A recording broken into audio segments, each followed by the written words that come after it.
Құрметті тыңдармандар, әңгімені тыңдамай тұрып, лайк басып, арнама тіркеліңдер. Әңгімені соңына дейін тыңдаңдар. Бұл қасқырдың ақыл айласы кейде адамнан артық болады. Ертеректе басымнан мынандай қызық жағдай өткені бар, деп қарт аңшы Малдасқұра ыңғайланып отырды.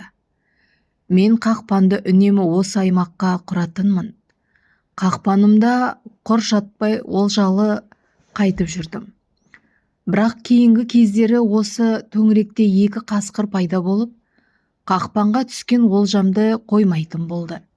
Әбден дәнігіп алған немелер мен құрған қақпандарды айнала торып жүретін әдет шығарды. Қап бәлем, тұра тұр, осыдан қолыма түсерсің, деп мен де тістеніп жүрдім. Содан бір күні осы жуан жалға құрылған қақпандарымды шетінен бастап бақылап келе жатқанмын. Кенет алдымнан бір қасқыр шыға келді де жалт беріп биік жалға өрлей салды. Арақашықтық жақын болған соң әлгі қасқырдың артқы аяғын сүйрете басып бара жатқанын анық байқадым. Мен де атқа қамшы басып қуып келіп бердім. Қолымдағы 6 таспа бұзау тіс қамшымды ыңғайлап ұстап, енді құтылмассың деп қоямын тістене.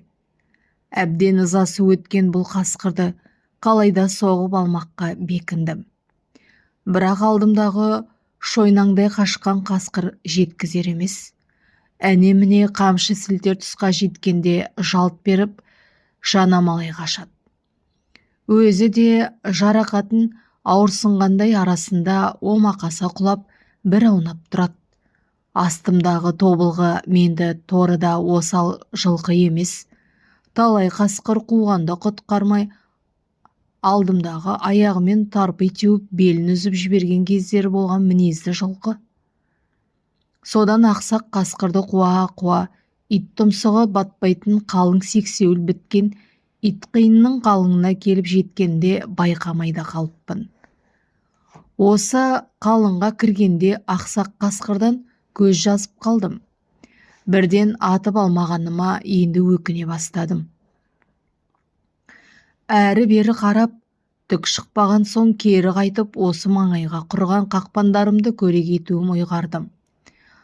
Қалыңнан шығып әудем жерден көзге ерекше көрінетін, өзі бір шоғыр болып бөлек өскен сары шырпылы сексеуілдерге беттедім. Қақпанымды сонда құрғанмын. Көк жігерлі жуан томарға борсықтың майын жағып арнайы қасқырға құрған қақпаным еді. Бір шоғыр болып биік өскен сексеуілге жақындай бергенде астымдағы торы құлағын тіктей қадап тұра қалды. Торы аттың аң көргендегі үйреншікті әдеті бұл. Мен де қамданып, қалыңға тікелей кірмей сыртынан орағыта айналып, шолақ мылтығымның шүрпесін қайырдым. Айнала бере алдымнан жаңа ғана өзім қуып келген ақсақ қасқыр шыға келді. Бірақ бұл жолы қашпады. Бірдемеге мазасызданғандай күйгелектене айналшықтап, қалың сары шырпы балақтаған сексеуілге бірнеше барып қайтты. Аяғының ақсақ дымы да жоқ, айнала жортып жүгіріп жүр. Ақыры әудем жерге жылыстап барды да шоқиып отыра қалды. Енді сәлдесін қасқыр айналшықтаған сексеуілдің түбінен кішкене бөлтіріктің басы көрінді. Аяғында қақпан, ауыр тоқпақ байланған шынжырлы қақпанды тырмыса тартып, ызалана ырылдап қояды. Енді қасқырға қарасам, басын аяғының үстіне қойып көсіле жатыр екен. Бөлтірігіне мөлие қараған екі көзі мұңлы көрінді. Қос құлағын қайшылай қозғап қыңсылаған аянышты дыбыс шығарды. Қасқырдың мұндай шарасыз күйін бірінші мәрте көруім. Өз терісін тірідей сыпырғанда қыңқ демейтін қасқыр бөлтірігі үшін басын ажалға тігіп аңшының алдында жатыр. Сонша жерден мені ертіп әкелу үшін ақсаңдай басқан айласының өзі неге тұрады? Бойымда аяныш сезімі билей бастады. Асықпай аттан түсіп бөлтірікке жақындадым да, қайтер екен дегендей қасқырға қарадым. Ол неге болса да көндім дегендей орнынан тапжылмай жатыр. Әншейінде қасқыр көрсе осқырына қалатын торы атым да алаңсыз жайылып тұр. Тіпті таяқ тастам жерде жатқан қасқырды ит құрлы елейтін емес. Бұл бір аң мен аңшының ортасында орнаған керемет бейбітшіліктің белгісінде әсер етті маған. Бөлтірікті босатып қоя бердім. Сонда ғана орнынан жеңіл көтерілген қасқыр ақсаңдай басқан бөлтірігін ертіп жорта жөнелді. Бұлар енді менің олжамай тиіспейді деген ой келді маған. Бұл ойдың басыма қайдан келгенді білмейм. Әйтеуір бойымда сондай бір сенім пайда болды. Сол күні тек қасқырға арнап құрған қақпандарымды түгелдей жинап алдым. Аңшылық түйсігім алдамапты. Сол күннен бастап қақпаныма не түссе де өзіме бұйыратын болды. Арада жылдар өтіп, ақсақ бөлтіріктің де көкжал арланға айналған сырттай көріп жүрдім. Бір күні әлде бір шаруаларға айналып, қақпандарға бірнеше күн кешігіп келдім. Астымда осы ақжал күрең. Ол уақытта ақжалдың енді үйретіліп жүрген дөңеп шықпа кезі. Жас күніңде тым секемшіл үркегет жануар. Жай аяңмен келе жатып, бұта түбінен ытқып шыққан қояннан үркіп жалт берді. Ат үстінде алаңсыз отырған мен қалай ауып түскенімді байқамай қалдым. Жазым деген аяқ астынан ғой. Аунап түскенде сексеуілдің көк жігері оң жамбасыма қадалды да қалды. Алғашында ет қызумен білінбеді ме, білектей томарды жамбастан суырып алдым. Жарақаттың беті ашылып, қызыл қаным атқылай жөнелді. Дереу белбеуімді шешіп, жуан саннан қысып байлап қойдым. Қан тоқтағандай болғанымен жанымды көзіме көрсетті. Беу-беулетіп әкетіп барады. Әлі де толық бастығып үйренбеген ақжал ат кетті жайына.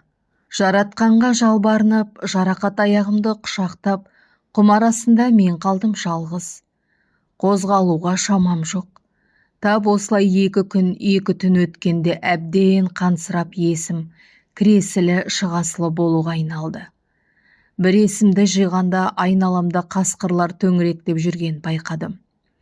Ит құсқа жем болып айдалада өлген деген осы екен ғой деп жатып талықсып кетіппін. Бұдан әрі қанша жатқанымды да білмеймін. Есімді жиғанда құлағыма сөйлескен адамдардың дауысы жетіп, өзімнің қауіпсіз жерде жатқанымды сездім. Кейін мені тауып алған жылқышылардан сұрасам, олар мені қасқыр қуып келе жатып көрген екен. Олардың айтуынша бір ақсақ қасқыр тапа-тал түсте жылқыға шабуыл жасайды. Ажалыңа асыққан қасқыр шығарсың деп ашуланған жылқышылар жарамды қос атпен қуып кеп береді.